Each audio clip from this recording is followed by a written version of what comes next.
हे दोस्तों, स्वागत है आप सभी को अपने channel teach club India channel पर। आज मैं क्लास 9 के लिए विषय सामाजिक विज्ञान जो कि पूर्णांक 40 और 40 प्रश्न लेके आया हूँ, मॉडल सेट 2, जो कि बहुत इंपॉर्टेंट है क्लास 9 के लिए, क्योंकि 5 मई के जो एग्ज़ाम होगा इसी से रिलेटेड क्वेश्चन पूछा जाएगा और इसी में से पूछा जाएगा। तो मतलब वीडियो को अंत तक देखिएगा। अगर आप मेरे चैनल पर न्यू हैं तो प्लीज़ मेरे दोस्तों इस चैनल को सब्सक्राइब जरूर करना। तो इससे पहले एक मैं बात बताना चाहता हूँ कि जो पहला वीडियो जो है, मतलब कि क्लास 9 के जितने मॉडल सेट है उसका मैं वीडियो बना चुका हूँ अपने चैनल पर। तो उसका आप प्लेलिस्ट देख सकते हैं, उसका लिंक मैं डिस्क्रिप्शन में दे देता हूँ, तो आप उसको ज़रूर चेकआउट करिएगा। देखिए, पहला प्रश्न की ओर बढ़ते हैं। इसमें यहाँ पर प्रश्न नंबर 1 है कि फ्रांस की क्रांति कब शुरू हुई। ऑप्शन नंबर ए है 14 जुलाई 1779 को, ऑप्शन नंबर बी है 14 जुलाई 1779 को, ऑप्शन नंबर सी है 14 जुलाई 1769 को, और ऑप्शन नंबर डी है 14 जुलाई 1749 को। तो इसका देखिए राइट आंसर होगा 14 जुलाई 1779 को राइट आंसर है। अगला प्रश्न क्वेश्चन नंबर 2 कि ताइद क्या था। ताइद क्या था। ऑप्शन नंबर ए है प्रत्यक्ष कर, ऑप्शन नंबर बी है अप्रत्यक्ष कर, ऑप्शन नंबर सी है धार्मिक कर, ऑप्शन नंबर डी है कृषि कर, मतलब कर। तो देखिए इसका राइट जो है धार्मिक कर था। देखो, ताइद होता है, एक होता है टाइल होता है, तो मतलब टाइल के बारे में अभी नहीं समझना है। ओके, देखिए अगला प्रश्न है यहाँ पर क्वेश्चन नंबर 3 कि फ्रांसीसी समाज में सत्ता और सामाजिक हैसियत को व्यक्त करने वाली श्रेणी को क्या कहा जाता है। ऑप्शन नंबर ए है सामंत, ऑप्शन नंबर बी है पादरी, ऑप्शन नंबर सी है सर्वहारा, ऑप्शन नंबर डी है एस्टेट। तो देखिए इसका राइट आंसर होगा ऑप्शन नंबर डी, मतलब एस्टेट कहा जाता है। राइट आंसर आपका होगा option number D, right estate कहा जाता है। अगला प्रश्न है क्वेश्चन नंबर 4, मार्सिले क्या था। तो देखिए मार्सिले है फ्रांस का एक राष्ट्रगान है। देखिए ऑप्शन नंबर जो ग है फ्रांस का राष्ट्रगान है। अगला प्रश्न क्वेश्चन नंबर 5, 1774 ईस्वी में फ्रांस की राजगद्दी पर कौन आसीन था। ऑप्शन नंबर ए है यहाँ पर लुई 15वां, ऑप्शन नंबर बी है लुई 16वां, ऑप्शन नंबर सी है नेपोलियन, ऑप्शन नंबर डी है लेनिन। देखिए इसका राइट आंसर होगा ऑप्शन नंबर बी, लुई 16वां था। अगला प्रश्न क्वेश्चन नंबर 6, रूस के संपन्न किसान को क्या कहा जाता है। ऑप्शन नंबर ए है सामंत, ऑप्शन नंबर बी है पादरी, ऑप्शन नंबर सी है मसाई, ऑप्शन नंबर डी है कुलक। तो देखिए इसका राइट आंसर होगा ऑप्शन नंबर डी, कुलक कहा जाता है। वहाँ के जो मतलब किसान जो थे वो अमीर लोग, मतलब कुछ होते हैं ना, थोड़ा सा कुछ अमीर लोग रहते हैं, मतलब हल्का, तो उसको कहा जाता है कुलक उस समय के। तो अगला प्रश्न क्वेश्चन नंबर 7, क्वेश्चन नंबर 7 है कि मार्फा वार्सिलेवा कौन थी। एक जादूगर, ऑप्शन नंबर बी है एक बहादुर महिला कारीगर। देखिए इसका राइट आंसर होगा ऑप्शन नंबर बी, एक बहादुर महिला कारीगर थी। देखिए और भी ऑप्शन दिए गए हैं, लेकिन ये भी मतलब राइट आंसर है, ऑप्शन नंबर बी है इसका आंसर। ओके, तो अगला प्रश्न की ओर बढ़ते हैं क्वेश्चन नंबर 8, सेंट पीटर्सबर्ग का नाम क्या पड़ा। ऑप्शन नंबर ए है पेरिस, ऑप्शन नंबर बी है मॉस्को, ऑप्शन नंबर सी है क और ख दोनों, ऑप्शन नंबर डी है पेट्रोगाड। तो देखिए इसका right answer option number D, Petrograd. Okay, तो अगला प्रश्न क्वेश्चन नंबर 9, 1917 में जारशाही के पतन की घटना को क्या कहा जाता है, मतलब क्या कहते हैं। ऑप्शन नंबर ए है फरवरी क्रांति, ऑप्शन नंबर बी है मार्च क्रांति, ऑप्शन नंबर सी है अगस्त क्रांति, ऑप्शन नंबर डी है अक्टूबर क्रांति। देखिए इसका right answer option number B, मार्च की क्रांति। ओके, तो अगला प्रश्न की ओर बढ़ते हैं। अगला प्रश्न क्वेश्चन नंबर 10, समाजवादी विचारधारा के प्रवर्तक कौन थे। ऑप्शन नंबर ए है Robert Owen, option number B है Louis Blanc, option number C है Karl Marx, option number D है फ्रेडरिक एजेंस। तो देखिए इसका राइट आंसर होगा option number A, Robert Owen. अगला प्रश्न क्वेश्चन नंबर 11, भारत के कुल भूभाग का क्षेत्रफल कितना है। ऑप्शन नंबर ए है, तो देखिए इसका मैं डायरेक्ट आंसर बता देता हूँ, इसका है ऑप्शन नंबर जो बी हो गया 32.8 लाख वर्ग किलोमीटर। इसका मैं पिछले वीडियो में बता दिया हूँ, इसका जो क्षेत्रफल है भारत का 32.8 लाख वर्ग किलोमीटर है। और ये जो क्वेश्चन जो है बहुत ही इंपॉर्टेंट है, इसको मतलब भी है ये, इसको आप याद कर लें क्योंकि एग्जाम में ये पक्का आएगा, इतना मतलब मुझे पूर्ण विश्वास है। अगला प्रश्न क्वेश्चन नंबर 12, भारत का सबसे पूर्वी देशांतर कौन सा है। ऑप्शन नंबर ए है 97 डिग्री 97.25 पूर्व, और ऑप्शन नंबर बी है 77.6 पूर्व, ऑप्शन नंबर सी है 68.7 पूर्व, ऑप्शन नंबर डी है 82.5 डिग्री पूर्व। देखिए इसका right answer option number D 82.5 degree पूर्व होगा। अगला प्रश्न क्वेश्चन नंबर 13, नेपाल देश की सीमा किस राज्य से नहीं लगती है? ऑप्शन नंबर ए है उत्तराखंड, ऑप्शन नंबर बी है Uttar Pradesh, option number C है बिहार, ऑप्शन नंबर डी है झारखंड। देखिए इसका राइट आंसर होगा ऑप्शन नंबर बी घ होगा, झारखंड। हम भी झारखंड से, इसलिए झारखंड को नहीं छूता है।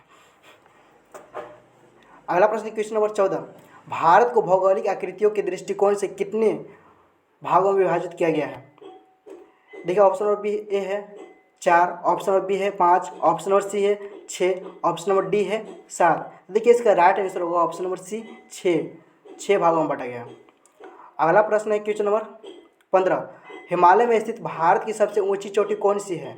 भारत की सबसे ऊंची चोटी, देखिए ऑप्शन नंबर ए है Mount Everest, option number B है कंचनजंगा, ऑप्शन नंबर सी है मकालू, ऑप्शन नंबर डी है धैलागिरी। देखिए इसका राइट आंसर होगा option number B Kanchenjunga.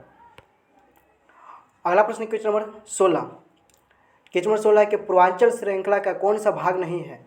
Option number A है नागा पर्वत, ऑप्शन नंबर बी है मिजो पर्वत, ऑप्शन नंबर सी है पटकोई पर्वत, ऑप्शन नंबर डी है शिवालिक पर्वत। देखिए इसका राइट आंसर होगा ऑप्शन नंबर डी शिवालिक पर्वत जो है वो पर्वत श्रृंखला का भाग नहीं है। ओके, अगला प्रश्न क्वेश्चन नंबर 17, एक स्थलीय भाग जो चारों ओर समुद्र से घिरा हो क्या कहलाता है? पिछले वीडियो में बताया था कि एक स्थलीय भाग जो 3 भाग से घिरा हो उसको क्या कहा जाता है? उसको बोलते हैं प्रायद्वीप। और यहाँ पर जो 4 भाग से घिरा हो उसको क्या बोलते हैं? देखिए ऑप्शन नंबर ए है तट, ऑप्शन नंबर बी है द्वीप, ऑप्शन नंबर सी है प्रायद्वीप, ऑप्शन नंबर डी है इनमें से कोई नहीं। देखिए इसका राइट आंसर हो ऑप्शन नंबर सी प्रायद्वीप। ओके, अगला प्रश्न क्वेश्चन नंबर 18, गंगा मैदान में वेदिका जैसी आकृति किस भाग में प्रदर्शित होती है? देखिए इसका ऑप्शन दिया गया है, ऑप्शन नंबर ए है भाबर, ऑप्शन नंबर बी है भांगर, ऑप्शन नंबर सी है खादर, ऑप्शन नंबर डी है तराई। तो देखिए इसका राइट आंसर होगा ऑप्शन नंबर बी भांगर। अगला प्रश्न क्वेश्चन नंबर 19, गंगा नदी का उद्गम कहाँ से है? ऑप्शन नंबर ए है अमरकंटक, ऑप्शन नंबर बी है गंगोत्री, ऑप्शन नंबर सी है मानसरोवर, ऑप्शन नंबर डी है सप्तकोशी। देखिए इसका राइट आंसर होगा option number B Gangotri. Ganga नदी मतलब उद्गम का मतलब होता है कि जहाँ से पानी निकलता है, जहाँ से स्रोत होता है गंगा नदी का। जैसे कि मान लीजिए यहाँ पर पठार है तो यहाँ से मतलब निकल रहा है, तो यहाँ पर मतलब हो गया, इसका नाम दे देंगे गंगोत्री। यहाँ पर स्थलीय मतलब उद्गम स्थान हो गया इसका। ओके, तो अगला प्रश्न क्वेश्चन नंबर 20, डल झील किस राज्य में स्थित है?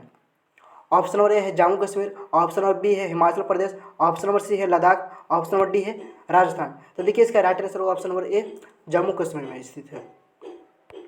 अगला प्रश्न क्वेश्चन नंबर 21, गेहूं चना जौ आदि किस प्रकार की फसलें हैं? ऑप्शन नंबर ए है रबी फसल, ऑप्शन नंबर बी है खरीफ, ऑप्शन नंबर सी है रबी एवं खरीफ, ऑप्शन नंबर डी है नकदी फसल। ओके, तो देखिए इसका राइट आंसर होगा ऑप्शन नंबर ए रबी फसल।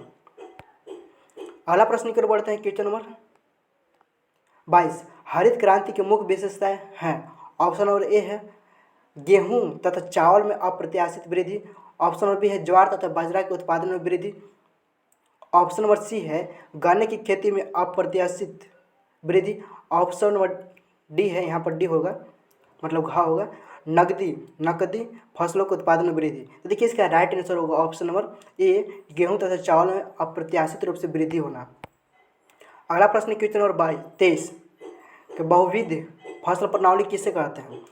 देखिए ऑप्शन दिया गया है कि एक वर्ष में किसी भूमि पर एक फसल पैदा करना, ऑप्शन नंबर बी है एक वर्ष में किसी भूमि पर कोई भी फसल पैदा नहीं करना, ऑप्शन नंबर सी है एक वर्ष में किसी भी भूमि पर एक से ज़्यादा फसल पैदा करना, ऑप्शन नंबर डी है, यहाँ पर डी होगा या फिर घा होगा, इनमें से कोई नहीं। देखिए इसका राइट आंसर होगा ऑप्शन नंबर सी एक वर्ष में किसी भी भूमि पर एक से ज़्यादा फसल पैदा करना। ओके, तो अगला प्रश्न की ओर बढ़ते हैं क्वेश्चन नंबर 24।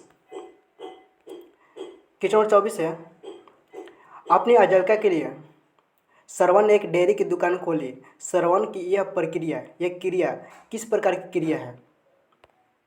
ओके, देखिए ऑप्शन दिया गया है। ऑप्शन नंबर ए है कृषि क्रिया, ऑप्शन नंबर बी है गैर कृषि क्रिया, ऑप्शन नंबर सी है अनार्थिक क्रिया, ऑप्शन नंबर डी है उपयुक्त सभी। देखिए इसका राइट आंसर होगा ऑप्शन नंबर बी, मतलब कि गैर कृषि क्रिया। अगला प्रश्न है क्वेश्चन नंबर 25, HIV का तात्पर्य क्या है? मतलब इसका क्या उल्लेख था, मतलब उसमें? ऑप्शन नंबर ए है कम उत्पादन करने वाले बीज, ऑप्शन नंबर बी है अधिक उत्पादन करने वाले बीज, ऑप्शन नंबर सी है अच्छे उत्पादन करने वाले बीज, ऑप्शन नंबर डी है खराब उत्पादन करने वाले बीज। देखिए इसका मतलब था कि HIV का फुल फॉर्म होता है हाई एलिंग वैरायटी। ओके, तो मतलब हाई एलिंग वैरायटी मतलब कि किसी भी अनाज को जो होता है ना ज़्यादा उत्पन्न करने के लिए उपयोग किया जाता था। देखिए तो ऑप्शन और बी जो है अधिक उत्पादन करने के लिए बीज। ओके, तो अगला प्रश्न की ओर बढ़ते हैं क्वेश्चन नंबर 26, निम्नलिखित में से कौन सा कारक जनसंख्या की गुणवत्ता को बढ़ाते हैं? ऑप्शन नंबर ए है साक्षरता दर, ऑप्शन नंबर बी है लोगों का स्वास्थ्य, और ऑप्शन नंबर सी है कौशल निर्माण, ऑप्शन नंबर डी है इनमें सभी। देखिए इसका राइट आंसर होगा ऑप्शन नंबर डी, इनमें सभी। अगला प्रश्न की ओर बढ़ते हैं क्वेश्चन नंबर 27, भारत सरकार की पहल सर्व शिक्षा अभियान का प्राथमिक उद्देश्य क्या है? ऑप्शन नंबर ए है कई भारतीय राज्यों के शैक्षिक रूप से पिछड़े जिलों में वयस्कों के साथ बच्चों की शिक्षा पर ध्यान केंद्रित करना, ऑप्शन नंबर बी है महिलाओं को शिक्षा देने पर ध्यान देना, ऑप्शन नंबर सी है पिछड़े वर्ग के बच्चों को शिक्षा देने पर ध्यान देना, ऑप्शन नंबर डी है 6 से 14 वर्ष के बीच जितने भी सभी छात्रों को, सभी बच्चों को शिक्षा देने का ध्यान देना। देखिए इसका राइट आंसर होगा ऑप्शन नंबर डी, ये होगा आपका आंसर। अगला प्रश्न क्वेश्चन नंबर 28, इनमें से कौन प्राथमिक क्षेत्र का एक उदाहरण है? ऑप्शन नंबर ए है पशुपालन, ऑप्शन नंबर बी है कपड़ा बुनना, ऑप्शन नंबर सी है बैंकिंग, ऑप्शन नंबर डी है ट्यूशन पढ़ाना। देखिए इसका राइट आंसर होगा ऑप्शन नंबर ए पशुपालन। अगला प्रश्न क्वेश्चन नंबर 29,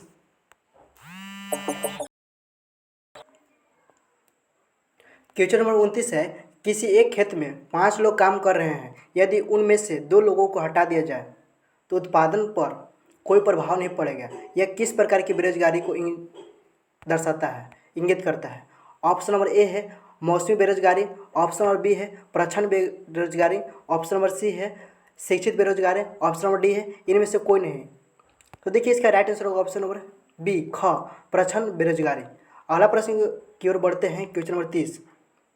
ओके, तो क्वेश्चन नंबर 30 है शिक्षा एवं स्वास्थ्य द्वारा विकसित किए गए मानवों को अर्थशास्त्र में क्या कहा जाता है?